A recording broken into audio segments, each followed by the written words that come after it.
Chemistry के इस ठोस अवस्था नामक पाठ में आप सभी लोगों का स्वागत है। तो हम लोग इस पाठ को बेस से समझेंगे, देखेंगे कि इसकी शुरुआत कहाँ से हुई है। तो सबसे पहले हम देखेंगे द्रव्य को। द्रव्य क्या है? हम सभी लोग जानते हैं कि द्रव्य को इंग्लिश में मैटर बोलते हैं, मैटर।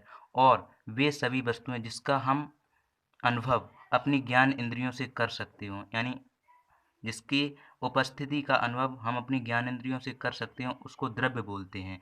यानी जिसे हम या तो कान से सुन सकें, या तो आँखों से देख सकें, या तो नाक से सूंघ सकें, जीभ से चख सकें, या उसको अपनी त्वचा के द्वारा स्पर्श कर सकें, तो वो सभी चीज़ें द्रव्य कहलाती हैं। अर्थात अगर हम इसकी परिभाषा को दें तो हम कैसे देंगे? तो हम कहेंगे कि द्रव्य वह वस्तु है, द्रव्य वह वस्तु है जो स्थान घेरती है, जिसका अपना कुछ द्रव्यमान होता है एवं जिसकी उपस्थिति का अनुभव हम अपनी पांचों ज्ञान इंद्रियों में से किसी एक का प्रयोग करके या एक से अधिक का प्रयोग करके पता लगा सकते हैं, वो द्रव्य कहलाएगी।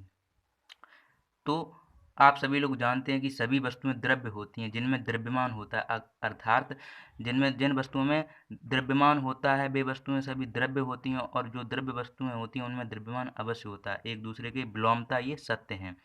तो जब सारी वस्तुएं ही द्रव्यमान होती हैं तो इनकी एक ऐसी व्यापक परिभाषा बनाई गई है जिसमें सारी वस्तुएं आ जाती हैं, क्योंकि ये कह दिया गया है कि जिनका अनुभव, जिनकी महसूसगी हम अपनी ज्ञानेंद्रियों से कर सकें, तो सारी वस्तुओं की अनुपस्थिति का अनुभव हम अपनी ज्ञानेंद्रियों से कर सकते हैं, तो सारी वस्तुएं द्रव्य के अंतर्गत आती हैं। ये वस्तु सबसे पहली बात है, इस वस्तु को जानना द्रव्य। पता आप लोगों को ये जानकर बहुत बड़ा आश्चर्य होगा कि हमारा पूरा ब्रह्मांड, हमारा सिर्फ सौरमंडल ही नहीं, हमारी पृथ्वी ही नहीं, हमारा पूरा जो ब्रह्मांड है वो द्रव्य और ऊर्जा दो कणों से ही मिलकर बना है। द्रव्य और ऊर्जा ही हमारे ब्रह्मांड की रचना के मूल कण हैं।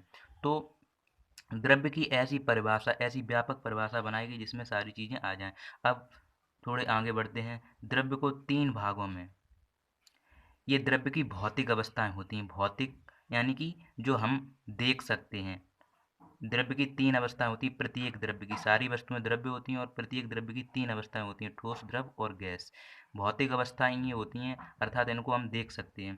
तो ठोस, द्रव, गैस। अब ठोस अवस्था में क्या होता है? इस चैप्टर का नाम ठोस अवस्था है, यानी हम मुख्यतः इस चैप्टर में ठोस अवस्था के बारे में पढ़ेंगे। फिर भी थोड़ा थोड़ा जान लेते हैं इनके बारे में। ठोस अवस्था द्रव्य की वह अवस्था होती है जिसमें इसके अवयवी कण, इसके कंपोनेंट पार्टिकल्स एक दूसरे से बहुत अधिक आकर्षण बल के द्वारा चिपके होते हैं, अर्थात उनके जो बीच की दूरी होती है वो बहुत कम होती है, और अधिकतम प्रबल आकर्षण बल के कारण, प्रबल आकर्षण बल से ही इनके इस ठोस अवस्था में अवयवी कण एक दूसरे से चिपके हुए होते हैं, सटे हुए होते हैं। और द्रव अवस्था में जो अवयवी कण होते हैं वो इसकी अपेक्षा, ठोस अवस्था की अपेक्षा थोड़े दूर दूर होते हैं, और उनके बीच आकर्षण बल भी इसकी अपेक्षा कम होता है। परंतु गैसीय अवस्था में जो अवयवी कण होते हैं उनके बीच की दूरी बहुत अधिक होती है, और उनके बीच का आकर्षण बल भी बहुत नगण्य होता है। इस कारण गैस बहुत अधिक तेजी से फैल सकती है, द्रव्य भी फैल सकता है, लेकिन ठोस का विसरण बहुत कम होता है। विसरण का मतलब फैलाव।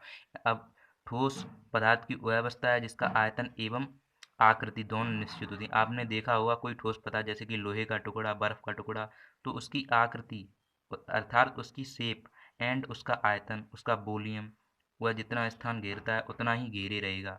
उसका आयतन और आकृति दोनों निश्चित होंगे। और द्रव की आकृति निश्चित नहीं होती है, परंतु इसका आयतन निश्चित होता है। यानी कि जैसे कि जिस बर्तन में आप रखेंगे उसी के आधार आधार पर ये अपना जो रूप है बदल लेगा। परंतु और गैस की न तो आकृति निश्चित होती है, न तो आयतन निश्चित होता है। अब इन बातों, ये तो बेसिक बातें हैं। अब हम बढ़ते हैं अपने चैप्टर की ओर। तो देखते हैं सबसे पहले ठोस। सबसे पहले हम पढ़ते हैं ठोस के बारे में। ठोस है क्या? तो पदार्थ की वह अवस्था जिसमें उसके अवयवी कण जैसे परमाणु, अणु या आयन प्रबल अंतराण्विक आकर्षण बल के कारण एक दूसरे के निकटस्थ संकुलित होते हैं, ठोस अवस्था कहलाती है। तो पदार्थ की वह अवस्था जिसमें उसके अवयवीकरण का मतलब होता है कंपोनेंट पार्टिकल्स, यानी जिनसे कोई चीज़ मिलकर बनी है। हिस्सेदार कण, यानी कि किसी चीज़ को बनाने में जिनका मूल योगदान रहा हो उन्हें हम अवयवीकरण कहते हैं। तो कोई भी चीज़ किन चीज़ों से मिलकर बनी होती है? परमाणु या अणु से या तो आयन से। तो पदार्थ की वह अवस्था जिसमें उसके अवयवीकरण अर्थात जिससे वह पदार्थ मिलकर बना है, अर्थात परमाणु, अणु या आयन।